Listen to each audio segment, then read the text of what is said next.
Couple of weeks we'll straighten out all these different intrusions and delays and changes.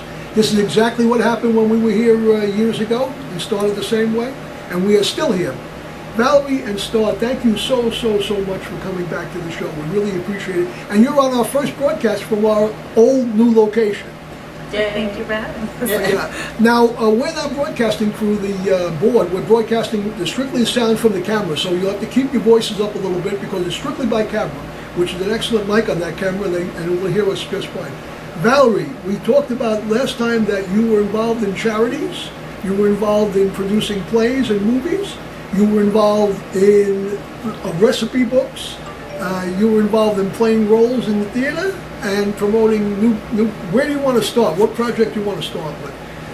Well, I guess we can start with the most recent project that I'll be attending a film screening for this week. I did a film called Double Agent that is now on the circuit. It's on the film festival circuit, and the first screening is on Wednesday at Clearview Cinemas in Chelsea. And that was a really fun film. We filmed it at the library at BCC, Bronx Community College. That particular location they filmed numerous films there. It's like over $1 million just to film in that particular location.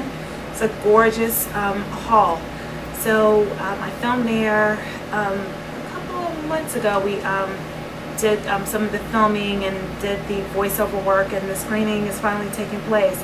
A lot of the special effects in the film, because I am, of course, the head of the agency, and I sit there with this smartphone and I'm making things go up into the air, and it's really nice to see the final product, because on there you see these things fly off and all these holographic screens, so it's really neat. It was a very fun film, and I can't give too much away, but Sebastian Rothman was the director and the writer, and it was an awesome And you're the double agent.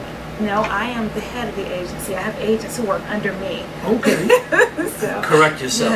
Yes. I'm going to correct myself. Yes. So you're the head of the I'm agency, the head of the but it's agency. called double agent. It's called double agent. Two agents come in and you can't figure out what's going on and who's who, and at the end it's revealed. Well, it sounds very intriguing. It is. Can't wait. This was something that you didn't talk about in the last show. This is something new. We didn't have enough time. Yeah, we ran out of time as usual. We always run out of time. Star, how have you been? We've only been a short time since we saw you. We really welcome you back. We appreciate you coming here. Thank you. And I want you to know that when we start like this in a new location, there are always bugs, and we work them out. And eventually we have a smooth operation.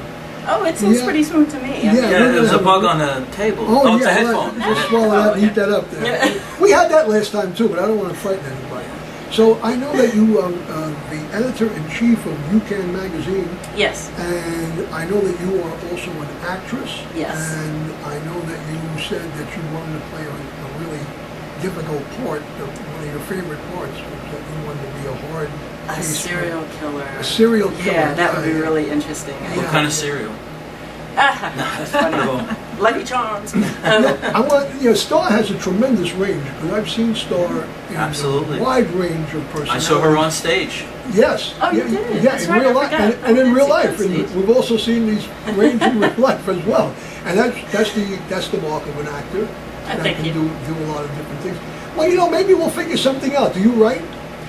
Funny enough, that's actually where my formal training is in writing, but I've just had this writer's block and have been wanting to do everything since, with the exception of You Can, which I'd say my writing is probably more journalistic in that sense, rather than the creative screenwriting that Yes. I really wanted to do. But I forgot, actually Bill did see me on stage in a play that I did, and I played this crazy Cuban lady. And that was a lot of fun to do. The name of the play was A Wound in Time. A Wound in Time, And yes. it was written, produced, and directed by Stephanie Wilson. Yes, former Stephanie guest. Wilson, absolutely. My show and your show. Absolutely. So yeah, that was a lot of fun And to I think do. that's how we met you, through Stephanie. I believe that's how we met you. I know I'd known Bill before. That might have been how I met you. Absolutely, that's what I'm But, referring to. Yeah. Okay. Yeah, and Stephanie does a lot of so much good stuff and writing all the time. You say an interesting thing that journalism as opposed to creativity, and that's very, very true. Very true. I know that I've been writing a play for like 30 years. Yeah.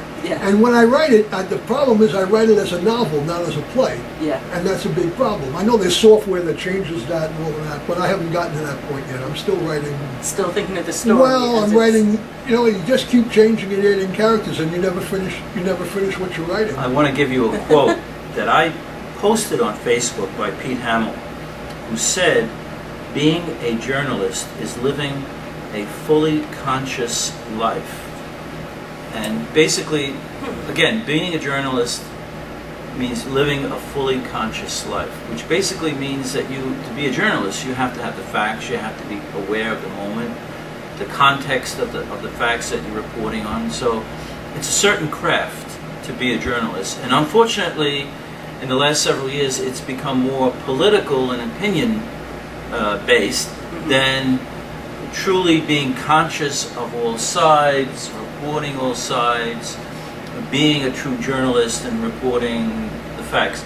Of course, the facts can be presented in a certain way at the same time. The order of the facts, the majority of facts, but it really does mean, a journalist does mean being very conscious of your surroundings. The other thing that I find with journalism, I've done some reporting, is that when you're interviewing someone, there's a certain almost intimacy involved where you have to, one reporter once told me it's like drifting in and out of somebody's life. Like you get to know the person, That's very then the true. interview is over, you don't know that person anymore, but you've made that connection, and every time you see that person in the future, think of them, you think of what you said, like we'll be thinking of what's said on this program. That's very true. Very interesting. I have to agree with that. There have been a few people that I've interviewed who, some I was very lucky to know beforehand, and some I did not.